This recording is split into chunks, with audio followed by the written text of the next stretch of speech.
Assalamu alaikum wa rahmatullahi ta'ala wa barakatuh, mes frères et sœurs, j'espère que vous allez bien ainsi que vos familles. Nous nous retrouvons pour les signes de la fin des temps dans la tradition islamique avec un chapitre sur les ulémas de la fin des temps.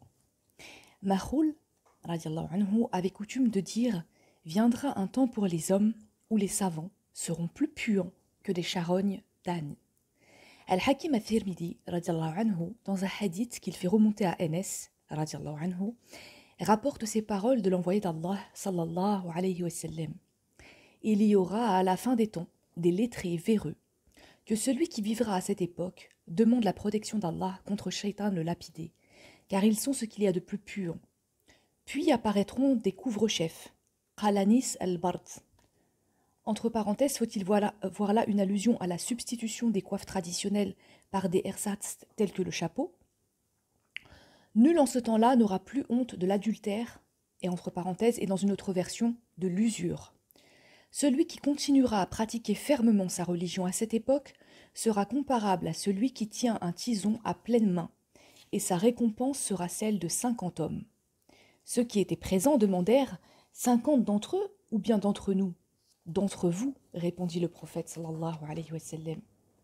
Al-Abbas ibn Abd al-Muttalib, radiallahu anhu, rapporte ces propos du prophète sallallahu alayhi wa sallam. Viendra un temps où les gens liront le Coran pour demander aussitôt après l'avoir lu « Y a-t-il quelqu'un qui lit mieux que moi ? Y a-t-il quelqu'un de plus savant que moi ?» Le prophète sallallahu alayhi wa sallam se tourna ensuite vers ses compagnons et leur demanda « Pensez-vous qu'il y ait un bien en ceci ?» « Non, répondirent-ils. Ils font pourtant partie de vous-même, ils sont de cette communauté et ils constituent un aliment pour le feu. Rapporté par Qurtubi, Tadhkira. Mu'ad ibn Jabal radiallahu anhu rapporte « Le Coran se défraîchira dans certaines poitrines, comme s'usent de vieux habits, et il sera réduit à rien. Les hommes le liront sans en avoir l'envie et sans y prendre de plaisir. Ils revêtiront leur cœur de loup de peau de mouton. Ils mettront l'espoir dans leurs œuvres sans y mêler de crainte. S'ils se fixent un but religieux, ils se diront « Nous l'atteindrons ». Et s'ils font du tort, ils diront « Il nous sera pardonné car nous n'associons rien à Allah ». Rapporté par Qurtubi et Tadhkira. Al-Hassan radiallahu anhu rapporte ces propos du prophète sallallahu alayhi wa sallam. L'heure n'aura pas lieu sans que la science n'ait disparu, que la richesse ne se soit répandue, que l'écriture ne soit devenue chose courante, littéralement ne soit apparue, et que le commerce ne se soit multiplié. Et dans un hadith transmis par Ibn Mas'ud, radiallahu anhu, et rapporté également par Abu Daoud, radiallahu anhu, il est dit que le prix des chevaux et la dot des femmes deviendront inabordables, puis qu'ils baisseront pour ne plus se relever jusqu'au jour du jugement. À la fin des temps, les savants de ma communauté se battront comme des boucs dans un cheptel. C'est d'eux que partira la sédition, et c'est contre eux qu'elle se retournera. Kenz el-Umel. Voyons à présent quelques hadiths divers. L'envoyé d'Allah sallallahu alayhi wa sallam a dit « Il ne convient pas aux musulmans de s'avilir lui-même. » Ils lui demandèrent « Et comment s'avilirait-il lui-même ?» En s'exposant à des épreuves qu'il ne peut supporter, répondit-il, rapporté par At-Tirmidhi. Mu'ad ibn Jabal radiallahu anhu rapporte qu'une fois, l'envoyé d'Allah sallallahu alayhi wa sallam prolongea la prière d'une manière inhabituelle, puis il leur dit « J'ai accompli une prière, mue à la fois par la crainte et l'espérance. J'ai demandé 3 choses à Allah en faveur de ma communauté. Il m'en a accordé 2, mais il m'a refusé la 3e. Je lui ai demandé de ne pas les soumettre à un ennemi qui ne soit pas des leurs, et il me l'a accordé. Puis je lui ai demandé de ne pas les faire périr noyés, et il me l'a accordé. Enfin, je lui ai demandé de ne pas les soumettre à des dissensions internes, mais il me l'a refusé. » Rapporté par Ibn Majah. Abu Hurayra radiallahu anhu rapporte ces propos du prophète sallallahu alayhi wa sallam. Une sédition muette, aveugle et sourde éclatera. Celui qui s'en approchera en sera la victime, et la langue y fera plus de mal que le tranchant du sabre. Ibn Umar radiallahu anhu rapporte ces paroles de l'envoyé d'Allah sallallahu alayhi wa sallam. Quand les membres de ma communauté se mettront à marcher avec arrogance et qu'ils seront servis par les enfants des rois, persans et byzantins, les pires d'entre eux prendront le pouvoir aux meilleurs. Rapporté par At-Tirmidhi. Thawban radiallahu anhu rapporte ces propos de l'envoyé d'Allah sallallahu alayhi wa sallam. Peu s'en faut que les nations ne se liguent contre vous à la manière de mangeurs se conviant à manger du même plat. L'un des compagnons, radiallahu anhum, demanda « Serons-nous en minorité ce jour-là, ô envoyé d'Allah ?»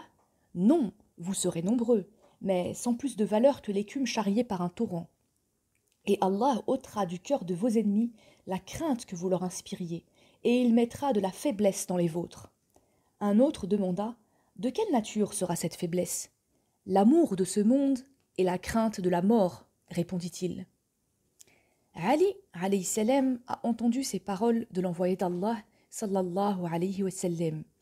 Une ville sera construite entre le Tigre et l'Euphrate, dans laquelle séjournera le pire des Abbassides, et qui aura pour nom Al-Zawra. Une bataille terrible s'y déroulera, au cours de laquelle les femmes seront faites prisonnières et les hommes seront égorgés comme des moutons. Abu Qais, radiallahu anhu, l'un des rapporteurs du hadith, poursuit. On demanda à Ali, alayhi salam, ô commandeur des croyants, pourquoi l'envoyé d'Allah, sallallahu alayhi wa sallam, l'a-t-il appelé Al-Zawra? Parce que la guerre se répandra, Tazwaru, dans toute la ville, répondit-il, rapporté par Al-Khatib. Omar, radiallahu anhu, a entendu l'envoyé d'Allah, sallallahu alayhi wa sallam, prononcer ces paroles sur le minbar. Les habitants de Médine quitteront la ville, puis ils y reviendront et la rebâtiront, si bien qu'elle sera entièrement habitée. Puis ils la quitteront pour n'y plus revenir. Rapporté par Abu Zayd Omar ibn Shayba. Ja'far ibn Muhammad radiallahu anhu tient de son père ces propos de son ancêtre, Muhammad sallallahu alayhi wa sallam. Parmi les signes de la proximité de l'heure, on peut mentionner les morts subites et l'apparition des hémorroïdes. Hudayfa ibn al-Yaman radiallahu anhu rapporte ces paroles du prophète sallallahu alayhi wa sallam. Par celui qui détient mon âme entre ses mains, l'heure n'aura pas lieu sans que vous n'ayez tué vos imams, que vous ne vous soyez frappés de vos sabres et que les pires d'entre vous n'aient hérité des biens de ce monde qui sont entre vos mains. Rapporté par Ibn Majah. Ibn Omar radiallahu anhu rapporte ces propos du prophète sallallahu alayhi wa sallam. Avant l'échéance de l'heure, un feu se déclarera à Hadramaut. Que nous ordonnes-tu, ô envoyé d'Allah, lui fut-il demandé. Réfugiez-vous à Sham, répondit-il, rapporté par Al-Tirmidhi. Abu Sa'id al-Khudri, radiallahu anhu, rapporte ces paroles de l'envoyé d'Allah, sallallahu alayhi wa sallam. Par celui qui détient mon âme entre ses mains, l'heure n'aura pas lieu, sans que les fauves ne s'adressent à l'homme, ni que les lanières de ses sandales ou de son bâton ne lui parlent, ni que sa cuisse ne l'informe de ce qu'a fait sa famille pendant son absence. Rapporté par At-Tirmidhi. Wassalamu alaykum wa rahmatullahi ta'ala wa barakatuh.